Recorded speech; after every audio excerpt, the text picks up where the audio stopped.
The Enclave was once the heart of magical development and trade for practitioners of magic all across the Maida Basin. Not all weavers claimed it as their home, but those that did built a legacy of progress, constructs, and innovation, the likes of which have not been seen since the Surge, almost half a century ago, when a cascade of arcane disasters racked the Maida, and without warning, the Enclave sealed itself away behind a magical wall known as the Veil. Rich and powerful leaders were wounded and killed. Decades of war broke out. Every nation suffered an economic collapse. The world is calmer now, but magic has been shunned, taking the blame for decades of unrest. Weavers remain pariahs to this day. Most places tolerate us if we don't stay too long. While some weavers remember what it was like before the Surge, I've never known a time when weavers had a home. I chose this life years ago, but I'd be lying if I said it's lived up to all I hoped it would be. Still, my luck might be changing. A few weeks ago, I began traveling with a new weaver band. Now, they've brought me here, where it all began.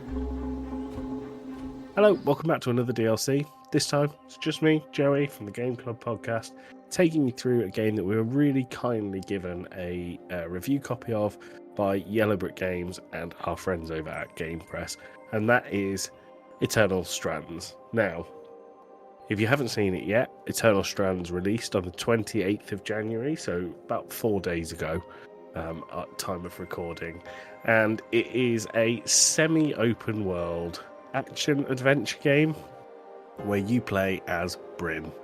So Bryn is one of a party of 6 or 7 people who are looking for a magical outpost called the Enclave.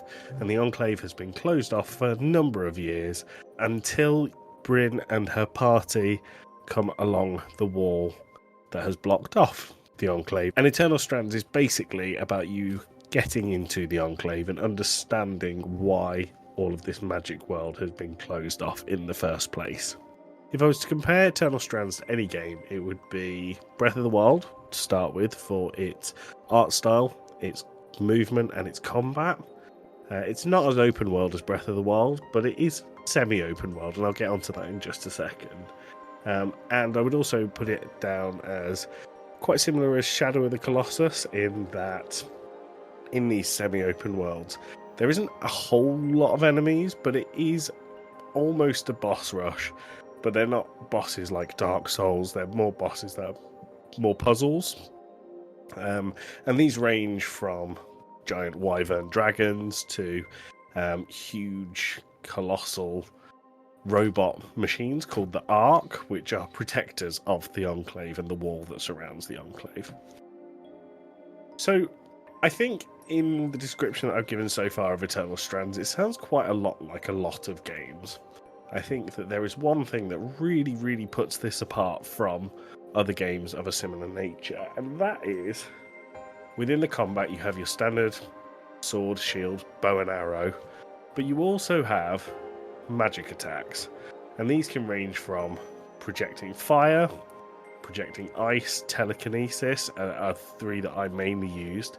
But it's the way that you use all of these magical elements together that I find really interesting, and what I think makes Eternal Strands stand on its own 2 feet in quite a crowded similarity of game. The reason that I say that is these magic powers are contextual to the place where you're in. So before you think about firing fire at your enemies, for example, you need to consider the area that you're in.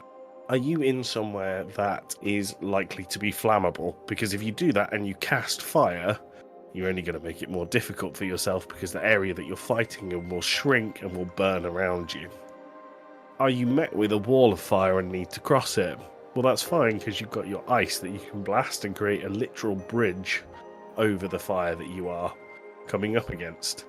In the tutorial at the end, you come across the wyvern dragon that's chasing you down. and it's shooting fire at you. And you spend the first half of the fight dodging it because it's really hard to get a hit in. But then you shoot ice into its mouth as it's breathing fire, and all of a sudden what you've done is blocked off its main means of attack. So it has to adapt the way that it's attacking you, and therefore you can adapt the way you are attacking it to be much more in your favour.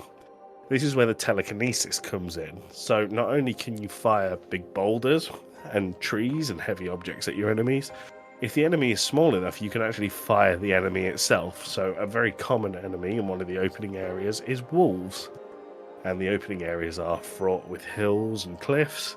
If you don't want to go into full-on combat using fire, ice, sword, bow and arrow, etc., you have the option to pick up your enemy and throw them off of the cliff or down a hill so that they are less of a threat to you. I mentioned earlier the semi-open world nature of this game, and that's because you have areas that you get dropped into, and there's a lot to explore in these areas. With the movement being the way it is, it has a very similar climbing mechanic to Breath of the Wild, but it's a bit more generous with the stamina, so there's a lot of hidden places to explore. I found chests full of items that were really useful simply by climbing up somewhere high so I get a better vantage view of the map. I thought this was really interesting. What I didn't find as interesting is this game incorporates a semi-base builder resource gathering upgrade center, which is a fine mechanic, and I suppose it makes sense in this game, but it felt a little bit shoehorned in so that it could be a part of the advertising campaign. The other thing that I wasn't over the moon about was the cutscenes in this game. Whilst the voice acting is incredible and the story is told in a really clever way, the cutscenes themselves are done through still images, and they're done in a way that when a character is talking, just a flat 2D drawn image of them will appear on your screen, and it will have another conversation with another flat 2D drawn image. And I think this is fine for short cutscenes, but in a game that has as much exposition as Eternal Strands does, it wasn't very visually appealing for the length of time that you're expected to be within that cutscene. And I think with the 2D nature of two characters talking to each other for a long period of time, I felt that this was coming up quite a lot. Of course, the main cutscenes of the game are done in an anime style, so I feel what you have here is three blended art styles, which on their own I think can work, less so the 2D still image one. But if you were to make the game fully anime, I feel like that could work.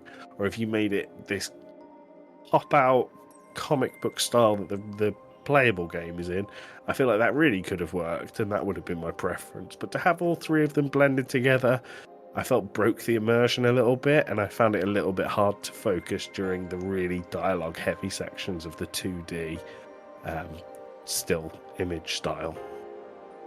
The other thing that I think is really interesting, though, as a part of the resource gathering upgrade system, is you have different armor sets for different occasions, once again similar to Breath of the Wild. Whilst I think the game would be improved by being able to have a quick select of an armor set so that you could have all of your heat resistance armor up at once or your water resistance armor up at once, because you need to change each piece of armor individually. The armor itself looks great.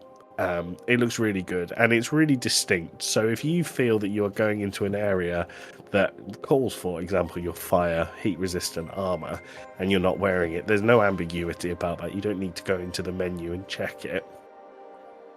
The game itself ran really well on the PC, but is available for all major consoles now as of the 28th of January, and is also available on Game Pass. So if you have Game Pass, I think it's probably one that you should really check out. It was really good fun.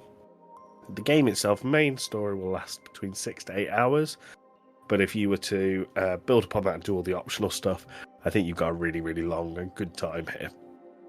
Anyway, that was my review of Eternal Strands. If I was to give it a score, 6.5, 7 out of 10, I think is fair. Well worth the time that you'd put into it. But yeah, check it out and let us know what you think. And once again, thank you for tuning in to DLC.